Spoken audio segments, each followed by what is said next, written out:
so in last video we checked all the hardware we have, and now let's take a closer look at the case. Okay, so I already opened it for convenience, so I'm going to unbox it.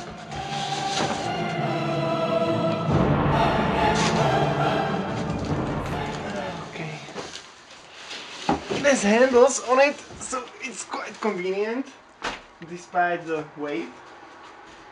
There's some more stuff on the bottom.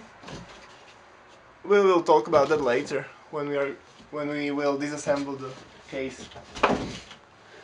Okay, so it comes in this nice bag. Saying CoolerMaster. I'll put this aside. Okay. Now my cameraman cannot help me right now, so I have to struggle. Thank you. Okay, so the case is coming out. Computer Kama Sutra.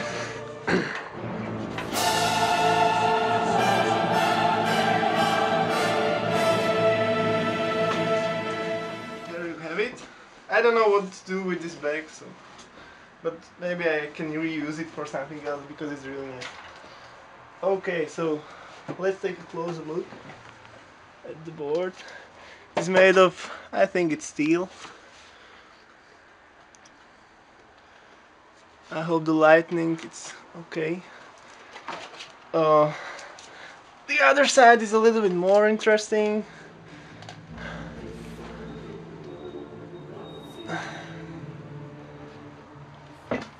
You can notice the handles on the bottom as well, and this helps to keep a little distance from the ground, so the PSU fan and other fan can intake the air. There's a little distance.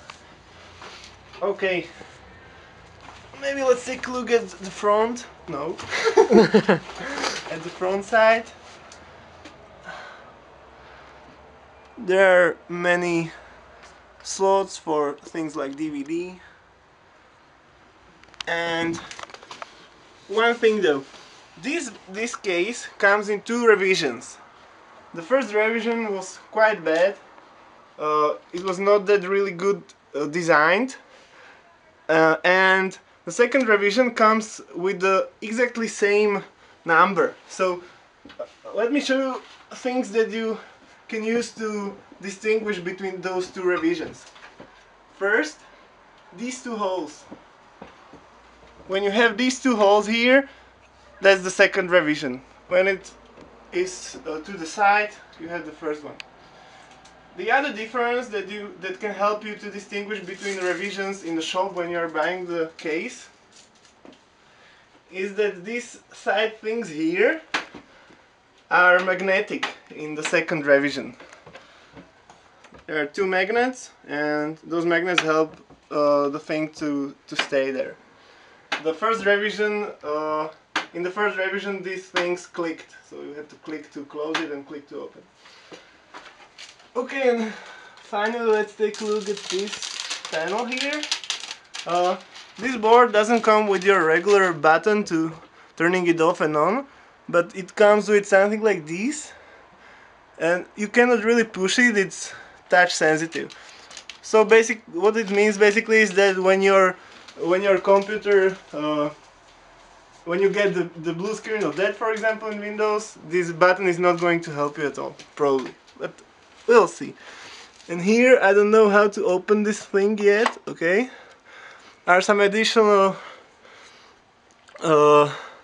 plugs for USB, and I think this is external SATA, and some jacks for audio. Okay, maybe from the rear side. This case is quite cool for water cooling, so you have pre-drilled holes for that. Here is where the motherboard comes and the PSU. I think this is fairly trivial. Okay, in the next part we are going to look inside of the case.